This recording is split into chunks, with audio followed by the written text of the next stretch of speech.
एक सवाल जो हर कोई मुझसे बर्ड्स लेने के बाद पूछता है कि क्या करें जब हमारे बर्ड्स अंडे या बच्चे देने लगे। तो गाइस, अगर आपने भी कोई बर्ड्स पालते हैं तो आपने ये कंफ्यूजन रहा होगा। तो इसलिए अगर आप बजीज पालते हैं तो आपको सिर्फ खाली मटकी देना है।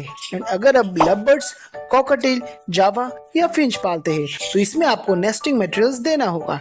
एंड मटकी देने के बाद आपको उनको डिस्टर्ब नहीं करना है, उनको उनके हाल पे छोड़ देना है, क्योंकि मटकी देने के बाद उनको बहुत ज़्यादा प्राइवेसी चाहिए होता है। तो अगर आपको मेरी ये इन्फॉर्मेशन अच्छी लगी हो तो वीडियो को लाइक करके चैनल को सब्सक्राइब करें।